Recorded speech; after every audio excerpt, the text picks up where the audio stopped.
anybody had listened to our previous podcast with what we had dealt with in our previous neighborhood, they would know that neighborhood was very important to us. Some of the titles will just tell you, Yeah. like, we had to call the police again. Ugh, So, silly neighbors. Oh my. You have now joined the Income Podcast Show. Let me introduce our host, Laura and Xavier. Hello, everyone. This is Laura here. And this is Xavier. How are you guys doing? 2020, we finally made it. Yep. It's, always years go by fast. And I know that a lot of you have been commenting to me. So we definitely left the really ripped apps up for a little bit too long. So everybody's been loving that thumbnail that's been leading around the internet. Thank you for letting me know through your DMs via Discord. And a lot of other new stuff has been going on, and we've got a really big update, and I'm going to let Laura take it from there. Okay. Well, we have officially bought and closed on a house. And we are now living in said house. Yep. So, yeah. A full year from now, if you look through our episodes, you will find an episode that A year says ago. we found a house, we bought a house. Yeah, we had put an offer in on a townhouse at the end of 2018. Yeah. And you can go back to our episodes, whatever. I don't even know what episodes they are. They were a long time I'll ago. put a link on them at the bottom here, and you can check that out for yourself. See what we were going through, how we were feeling, and now, a year after. Okay, now how we're feeling too. Yeah. It's Well, 2019 was a crazy year for us. Was it that way for you guys too? Please let us know. Let's see. What is the many changes? I changed my job. I was in one job and then moved to another. Of course, moving in general, we move out our entire house and the setup. For you, big changes on your end. Can you think of anything that's in 2019? Well, I mean, other than the moving, no, I mean, not really for me. Just, I mean, most of it was with you and with the job. I mean, his job that he had was, a contract position, and they just ended up. They had to lessen their load or what laid off or something. Yeah, pretty much it is. And so we don't need you anymore. Thank you. Yeah, I mean, you're good at what you do, but we gotta let you go. Yeah. And then we were unemployed for a little while, which that was a nice little vacation that we weren't expecting. It was an odd experience. There's the oh my god, I need to get something, that's it definitely there. And I mean every day we were applying for stuff. If you're not some kind of rich CEO that just that can avoid it just because of that, then I think like most Americans eventually get to some period where you get an unemployed spell that happens. But I can say for as long as I've been working on and on everything, and it did feel very nice. Yeah. In a way to just be like, I don't have to go to work. Yeah. He had a lot of extra time on his hand. I mean, even if you are looking for a job and applying to jobs, it's not an 8 to 5 thing. It's. Yeah. You wake up when you want to, or when you have to. You got to get a few things done, and then, But of course, it's temporary, because even if you're getting unemployment, is nowhere near what you really need to survive. We were extremely lucky, though. We had some money, set aside, so we were okay. We made it through it. Our rainy day fund helped us during our rainy days. Yeah. So and then I mean we were only like a month and a half, and he got a job offer, and so then he went into the contract to hire, and with a place that like 2 weeks they wanted to hire you, but we had to deal with the whole contracting company and making sure that we followed their rules, and finally you did get fully hired.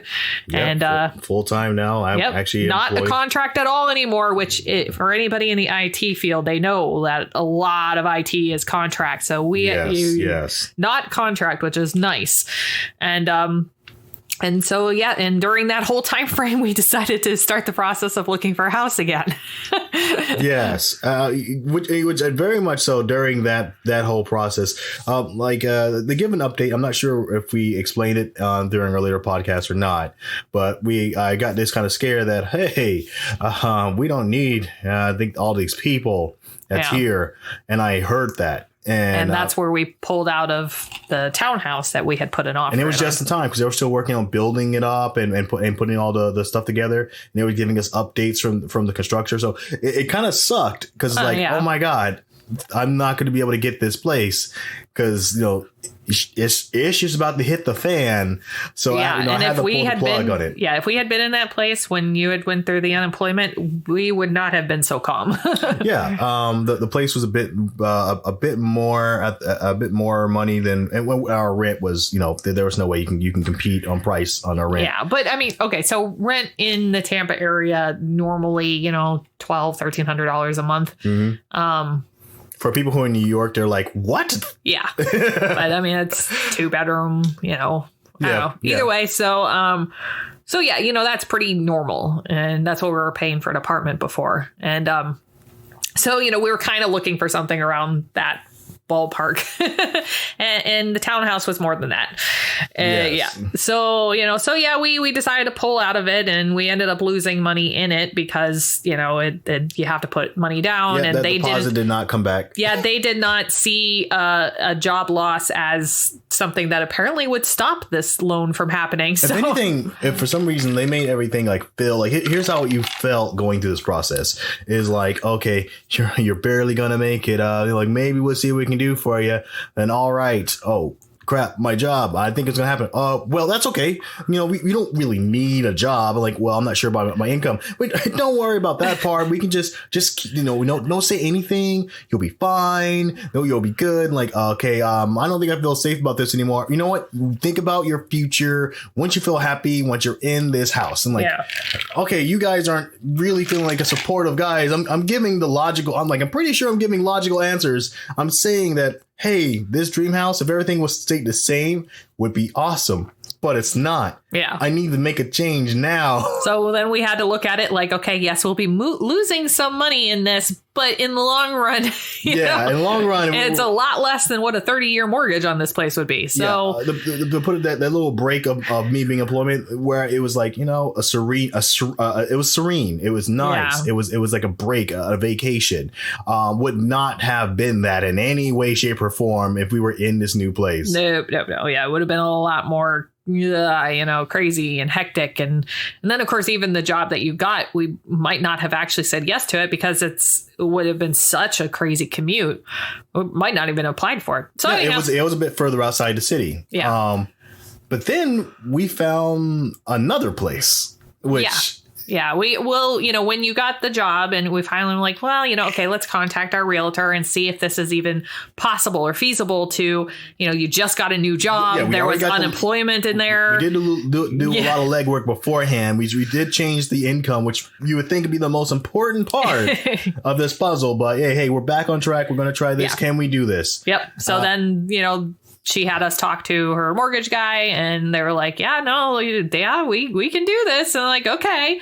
So then we were all right, well, we're going to be starting this whole job or house hunting thing again or whatever, which for anybody who's been through that, it's an experience. And we had looked for done it. We had looked for 2 months or 3 months or something like that the previous time before we found a place we actually put an offer in on. So we were looking at it okay, we won't actually put an offer in on a place until maybe even the first of the year.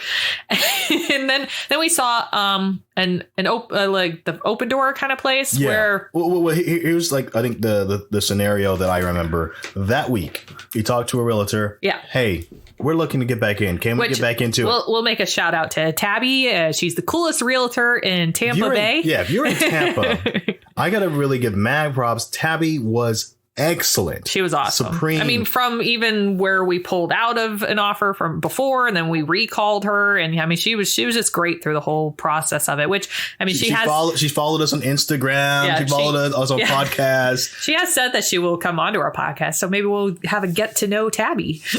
You know what? That would be very interesting. Stay tuned for that. Also, I guess since we just kind of brushed up against it, get to know as a new segment. So I came up to this weird dilemma. I have another character for you guys who listen to solely my podcast and not some of my other material. His name is Zavian TV. Zavian TV, he is he's a different character, but Not so clean and wholesome. no, not at all. But I like him that way. It's the rust. It's like the other part of me that I would love to be every now and then. You can't always be that guy, but that's my escape.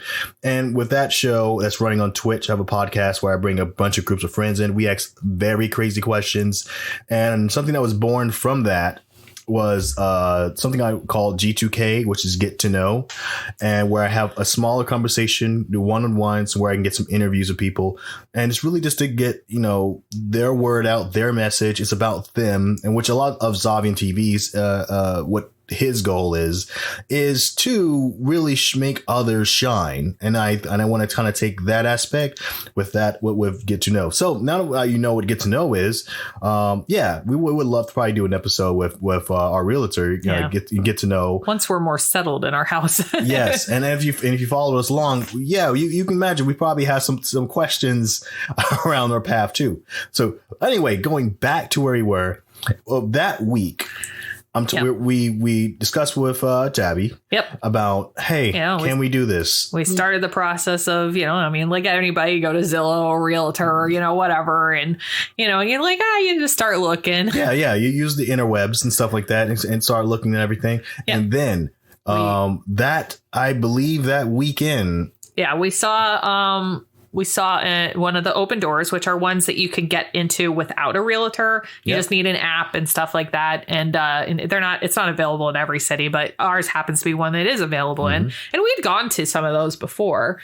But anyhow, so we're like, let's get back into the whole, when you go into a home and you have to decide whether this is a home you would want to put an offer in on and live in, it's a process. So let's get ourselves back into that frame of mind. And, it was a Friday night or something like that. I think it was Saturday. Saturday night, and it was open till 9 p.m. or something like that. Yeah, people talk about that, if you ever watch HGTV, you'll talk about, and I think they over romanticize it, but just to be real, it's a show. It's not actual real life. But people talk about this feeling when it's the one or whatever. And, no. In a weird way, it was like, okay, I can feel some fuzzy connections here. I'm seeing there's kids out playing outside together. There's actually a lot of nice people, and you got the sidewalk and there's a place to walk around. There's this going on and this going on. It's just hitting a lot of those listed items here. Yeah. Then we go inside the place. I think part of us, we were looking from the internet, we were trashing okay, the floors look gross, how dare they, who puts this there? The color of the house, oh, come on, man. But when you actually go there and see it there, all those kind of went away because a lot of the environment really helped. And then we walked inside of the house, and it's, well, again, if anybody had listened to our previous podcast with what we had dealt with in our previous neighborhood, they would know that neighborhood was very important to us. Some of the titles will just tell you, we had to call the police again. Silly neighbors. Oh my goodness. So anyhow, neighborhood was very important to us. So when we were going through a Saturday night, there were kids out playing, parents watching them in the front yards and stuff. We're like, well, you don't see this at our neighborhood.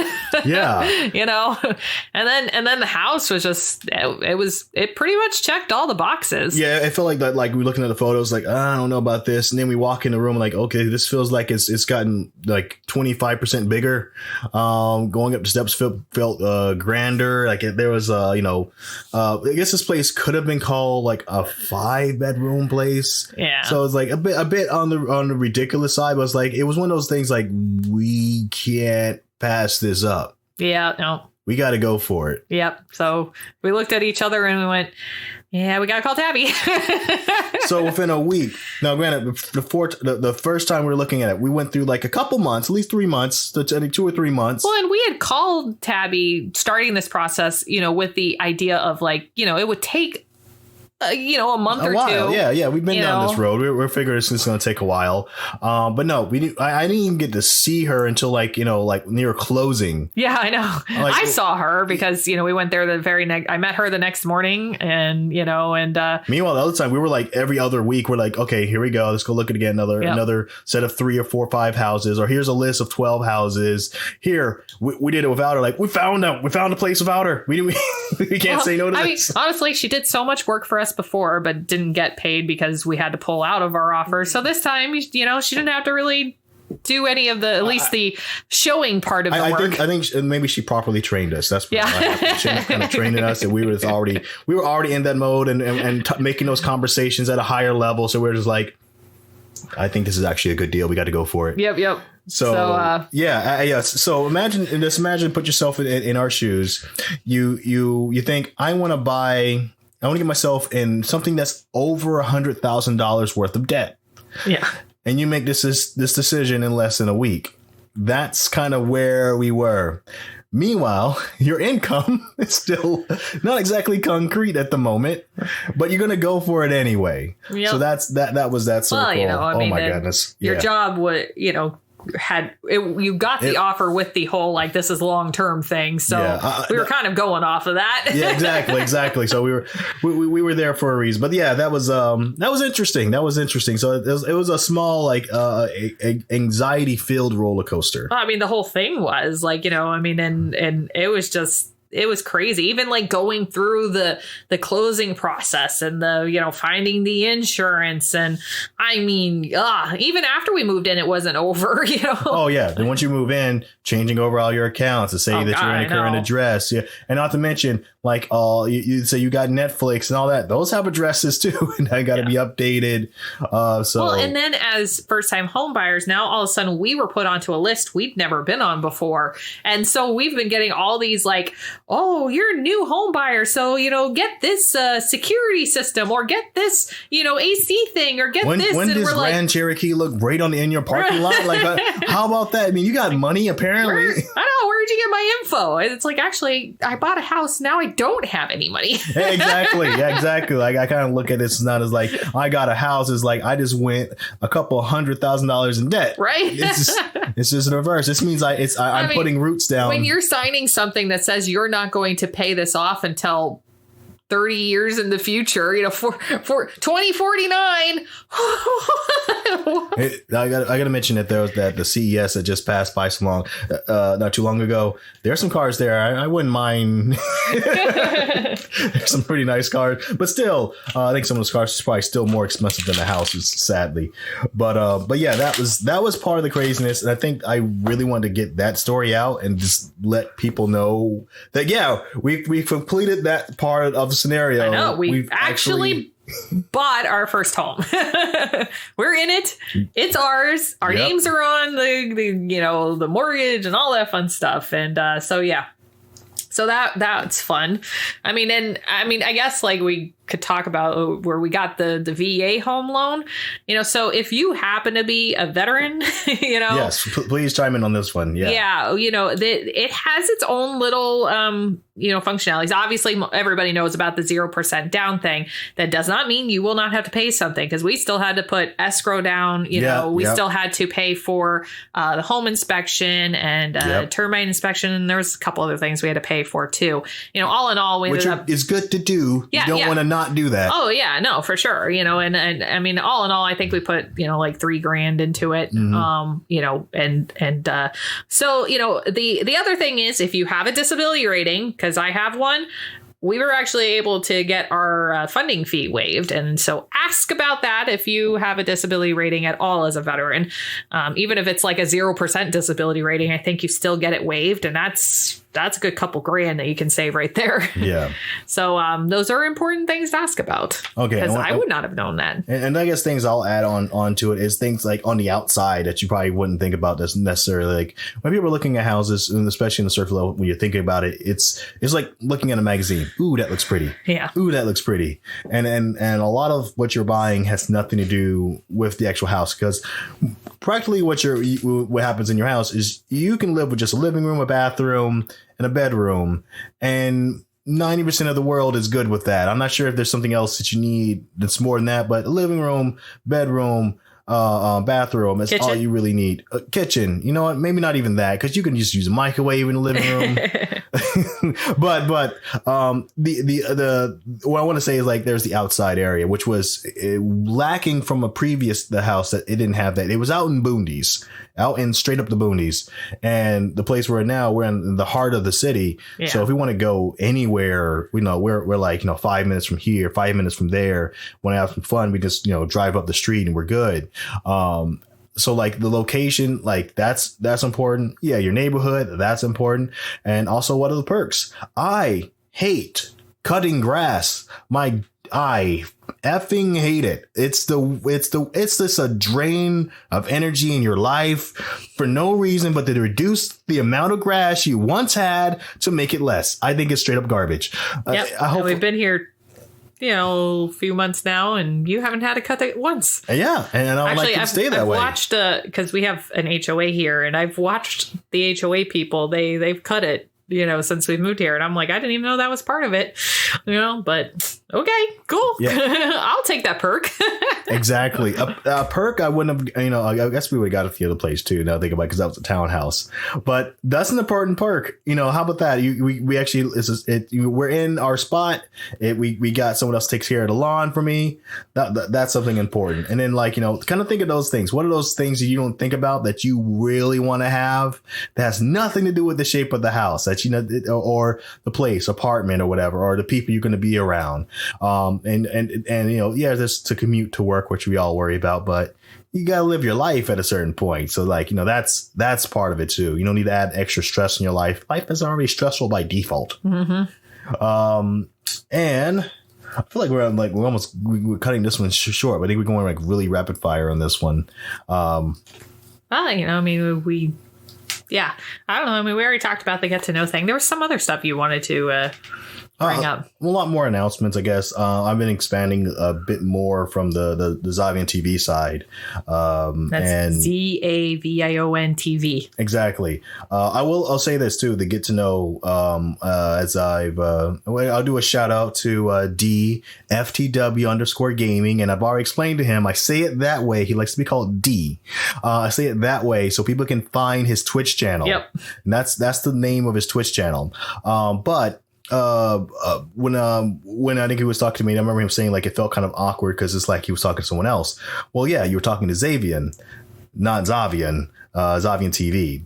They are two different characters. I try my best to keep, not break character. And you've heard me sitting in the background and sometimes, with the little grin in your mouth, like, what the hell is he doing?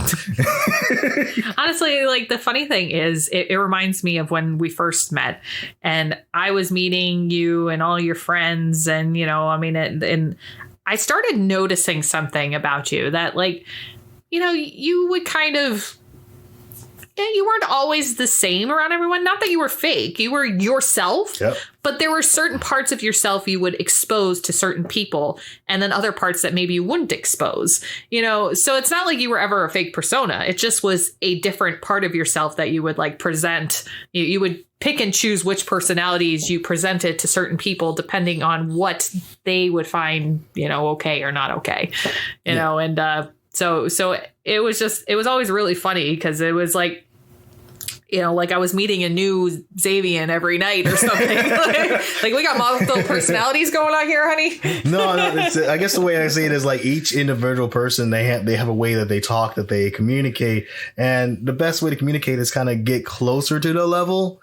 So and it's not something that I think it's just there's something inherent. Well, I think it comes from, you come from a military family. So you were constantly being thrown into new environments, new situations, people that were from, different cultures. And, so I think that you kind of put up this, it was this way of you of fitting in, I guess, with lots of different groups, different cliques, different, so even though you were the new kid, you were still cool, Yeah, I was used to being the new kid in school. I go to a school. I remember Well, there was like I think like my biggest dynamic or big exchange. I remember I moved from Louisiana, and then that was it was a military school, so it means you meet everybody: Hispanic, Puerto Rican, Asian, Hindu, everybody's there. And then you pop out of there, and then I went to an all black school, and it's a very different culture. It's very, very different. And it's weird saying that because, as at the same line, I am black. And then I go from a very mixed school and then I go into a predominantly, black school. And then shortly after that, I then get thrown to a mostly all white school. And I remember there was one other girl that she was black too, and we didn't like each other. So the rest of the class was just white. Now, I didn't really even pay attention to race until all of a sudden I started bouncing back to these very weird dilemma. Like you're not going to not notice when you're going from like, hey, everybody in this classroom seems Asian. And even though you may be Asian like this, it does look, this is different. I can tell this, I can see this. So I think in a way that's probably what it kind of started because I start picking up when I was here, I had to talk this way and it's just how conversations would happen. And when I went to like the white school, same thing. I talked this way, just naturally happen in order for me to talk to people, get information. Well, I feel like it's, and I mean, completely different scenario, but anytime we would go visit my family when I was younger up in Minnesota, I found that as I stayed there longer, I started actually speaking in a Minnesotan accent. Yeah. So because you hear them, you pick it up, and so you start speaking it. And I mean, even when they talk about the best way to learn another language is to go immerse yourself into that language, that culture. So I feel like it's that kind of is a similar thing to that. I know. I 110% agree. Like that's what it's definitely a part of is that you get kind of assimilate different groups. So what happens later on when I go back into the military and I'm back introduced to kind of like my childhood when I was with a very mixed place, I now develop a different like a way of talking to person A to person B to person C. They may all see me as, this is a different type of Xavier every time I meet them. But no, it's really the same. They didn't notice. Correct. That you noticed, though. I did. You did. Very few people do notice. But, I know. But yeah, it's not me trying to be fake. It's just how I want to communicate. I want to, get to know you. I want to. It wasn't such a distinct, different, personality that it was like you weren't you. You were still you. I mean, you were cool and suave and quiet, but thank you. It's I mean, people just gravitated towards you. It's just that it was just little things like how you might converse, whether you would speak more slang or more proper or whatever. It's just little things like that. I actually remember I was talking or if you were like, it was a friend who liked country music, then you would be more than willing to go to a country club or something, even though that wasn't necessarily your thing. Actually, the funny thing is, like, I looked at like opportunities like that as like I didn't normally go to country clubs. Yeah. It just my family didn't go, I didn't go, but I love doing new things and like getting to know people from different areas and stuff like that. And so it's more like you immersing yourself in what they like. Exactly. And willing and wanting to. I'm interested. How do you come up with these concepts? And then like some people, like their perspectives are like, I think in this world, we lock ourselves in this tight little box of this is the right way to do this. And this is how you do this. And this is how you tie your shoes. Then you meet this one person that does everything that you're doing, but on like with their left hand standing upside down, eating waffles or just completely different. And it's like, how are you doing this? How are you staying up with me and faster or slower at this? How are you not? So I think in a way, like it's needed to happen. I love like, seeing how people they think or how they talk or just being around that. So it's part of my extrovertness where I get the energy. Yes, very much so. Me, on the other hand, I like my box. Why do you like your box? It's safe. Well, I guess that's. I know it. It's familiar. I do. Part of it happened today when I was noticing that you were going back in your box. So we went into about 3 or 4 different restaurants. Oh my God. And not to eat. No. Okay. Like normally I if you go down the Riverwalk and maybe it's more common than I think that maybe a lot of people do what you do or did. So no, most times, like you're like, hey, what do you want to eat? You kind of look around, look at the menu outside the board. It's just sitting there, and then you go Not to the all next of them board. had them out outside. They did actually. Not all of them. Which one didn't? Well, I don't want to say names. The first one we went to didn't. Okay. You can say the first one. You can say the type of food. How about that? If you remember the type of food. Nope. No. Well, the first one. Yes, it wasn't. did. I mean, It did. It did have one in the first one. The first outside. One. Yeah. In the front. Yeah. No, it didn't. Yes, No, it didn't. Yes, I did. I looked at it. I was looking at it like it's right there, but I think you probably missed it. But it was really close to one of the seats. But yeah, it was out there, and it had like the taco place did have it, but it was like right behind where people were sitting and stuff too, so you couldn't quite see it. Yeah. So that one was weird. So anyway, so just to get to the point, what we were doing. And then the ramen bar place or whatever, that one didn't have a full menu out front. It just had the board with its specials. Oh, okay, so we went to 4 different restaurants. One was serving kind of like I'm not sure what you would call it. Just that's what I said. Like their own freestyle mix of foods and stuff like that. We've been there before. Yes, and they had the best turkey burger I have ever had. And if we can give them a shout, that'd be great. But I can't because I forget the name. But we call it. You want me to give it a shout out? I know the name. Sure, okay, why not? Whiskey cake. Whiskey cake. Really delicious. And with a name like that, you can see why it's hard to put it into a category. Yeah. But we went to Whiskey Cake first and then that's where you gravitate because we've been to Whiskey Cake. Well, you wanted it. You said you would like to go there again. I said, and here's the funny part. I said, we can go into the restaurant areas and go out there and try one of the areas. I didn't say Whiskey Cake because I didn't know the name till now. Well, yeah, but you were saying that you wanted to go to the place we'd been before, and that was the only place you and I had ever been before. Meaning like the general location. Okay, where see, all I thought you meant the actual restaurant. Yes. So like when we actually got there and you're like leading the pack and then like you go beaming right into the first person like, oh, I guess we're going here.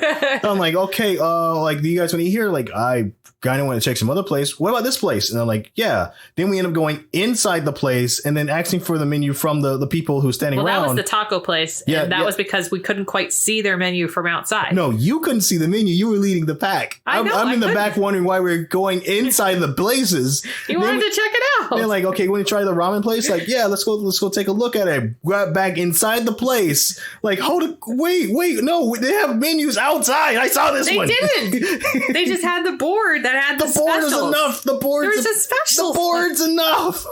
I don't feel like I need to go in there and introduce myself. This guy's thinking he's going to be seating us soon, and then we end up walking out. Like, what the hell was that? Well, it's pretty normal, actually, but I don't like doing it. I'm just used to sitting outside the board. Do I want to try this? Do I want to try this? Do I want to try this? And then I make my choice. But like, you're just beaming into each of these places. Like, wait, I don't want. No, we haven't made. No, we got to discuss. No, and then we finally just go into Pug, and I was just like, okay. Pug, we know it. We're safe. It's good. Pug, here we go. Pug. I'm sorry. I'm playing VR chat so long that I've now confused an actual pub for an actual pug place. So anyway, in the game VR chat, there's this bar called the Pug. PUB.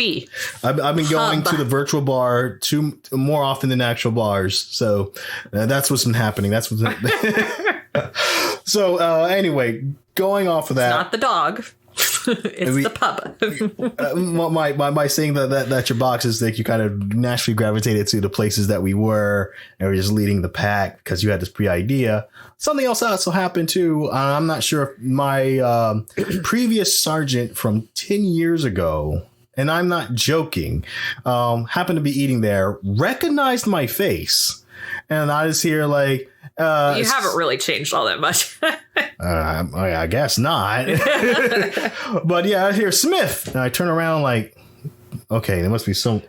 And she's looking at me. She's waving. Who is she? And I'm like, it's me, Jackson. Like, what the fuck? How the hell do you, like, what? Hi. This is incredibly awkward. That's really good with like faces and names. Not everybody is. Like I can recognize faces, but I'll be like, hell if I remember your name. Oh yeah, I was not gonna. I mean, not that I like blacked out and I had great time. You were there when I was in the military, but that was a while ago. And I was like, it was. And then Like a lifetime ago almost. yeah, exactly. I'm like, oh, well, I'm glad we chose that spot because I wouldn't have met my sergeant from 10 freaking years ago. From Colorado. Coming down to Tampa, Florida in a random ass restaurant on a random day. Like, oh, you live here? Like, yeah, I'm in the heart of the city. Yeah, this is good. But anyway, crazy thing. It's just part of what we do. And that meaning we're rambling. So, but yeah, so there we go. I guess let's do some other announcements. There's some things I want to have done in the future. I do want to get some more stuff on ITC. Laura will be taking some of the charge of, I guess, some of our topics and some. Yes, we discussed this. Don't you do this? I know. Hate it. She's doing the work, so we got to put her to work. We got to put Laura to work. I do work. Thank you. Also, on the Discord, in case you want to know who Laura is, because she's in there too. I'm hooked one. Yes. She put a little something in there, so you feel free to say hey. Very rarely go on there, although it dings at me all the time, man. Yeah, if you ever see her on VR chat, it's literally because I had to drag her in order to kind of play. Our daughter tries to drag me in too. I'm like, no, I don't want. Oh, and that was weird. Try to. There's a lot to manage there. But we're gonna have some more steady topics. We're gonna try and go towards a more maybe monthly or bi-weekly schedule for the ITC. Bi-monthly. By whatever. Bi-weekly would be twice a week. I wouldn't do twice a week, but we need more support in our Patreon for that to happen. Right. But not really doing any shout outs there. But yeah, we have a Patreon, by the way. But we should create whatever it is that Podbean, who we publish our podcast through, has like a Patreon sort of thing. Yeah, we'll get that done eventually. Also, on that too is you're going to see next week after this one launches, you're going to meet D. He was actually on the podcast before when we did our episode way back when we were talking about couples, relationships. Relationships formed online. Pretty much in the shortest form factor. But a lot of stories, a lot of great times in there. But this is not about that. This is about him getting to know who he is, what he's trying to do with his life, and about his personality. So you're going to have that next week. Yeah, you're going to like it. I happened to listen back to it, and actually I find it rather enjoyable. I got some music that's playing in the background, very soothing, very relaxing. The video is already up on YouTube if you want to check it out. Regardless, you're going to see that the following week after this one. And I think that is all we have for today. We're going to have more subjects and more stuff to talk about coming up soon. I will end off to saying, hey, we finally got a house, our place, our home. We're going to be here getting set up, making this studio a real thing. Yep. And we can't wait to hear more from you from this year. And hopefully we are not going into World War III. Oh, wait. Let us know what your New Year's resolutions are. Yes, we do want to hear that. You can hear that. You want to know what ours are? What are ours? What is yours? What is mine? Okay, mine's is very simple. And it may get very scary, but I want to attempt to make more than $100 on Twitch. It's a low bar, but for the whole year. For the whole year. I just want to see if I can make it over $100 on Twitch. That'll be great. Well, and eating healthier. Yes, I would. I'm a bit thicker. Then I'd like to be. Yes, it's happened. It's definitely happening. The thickening. It's the beer gut. Possibly, but that's something that we're going to work on. They call it a beer gut, but if you just stop drinking beer, it won't go away. Actually, if you only drink beer, it does go away. Only drink. It's a beer diet. Exactly, beer diet. Like I'm getting all my nutrients from Budweiser. So, should I do my New Year's resolution? What's your New Year's resolution? Okay, well, I am going to finish a book and actually publish a book. And it doesn't matter if this book is horrible, I'm going to publish one. Oh, yes. Also, if you go on VR chat and hop into our world, you can see a little bit of the writing that she's done. before. I don't know which book that is. I don't either. I've started probably about 30 books at this point, and I've been doing this for a couple of years now. I am a perfectionist at heart, and so yeah, and none of them are perfect, and they're never going to be perfect, and I just have to deal with that and put it out there. Oh, my other New Year's resolution is to finish a book. Reading a book a month. So like I love reading, but I just haven't been doing it because I've been so busy with everything else that I've just kind of let reading books fall to the wayside. So I want to start doing that again. So this month is my reading Phantom of the Opera. I love the story. I love the movies. I've seen a lot of them. Yeah. I've seen the Broadway plays, both Phantom of the Opera and Love Never Dies. I was dragged to that. but I've never actually read the book. so there we go. That's what I'm reading. I guess like on the suitor's side, I guess for my resolution is Zogman TV has a Instagram just like ITC does, and I'm gonna be start posting a little more pictures of my office and my sticky note art. So that's probably my that's another thing I want to add on there. So I want to get to maybe 100 posts on Instagram and just kind of my way of kind of sharing and putting my stuff out there, and I hope everybody else in some way kind of puts a little bit more out there, more of themselves out into the world. It's 2020. I mean, we have the technology, the reasons to do it. This is not the time to be quiet. It's time to say who you are, in my opinion, and I think it's the correct opinion. Anyway, we're at the end. Thank you for listening so much. Thank you for listening, and until next time, you guys, take it easy. See ya.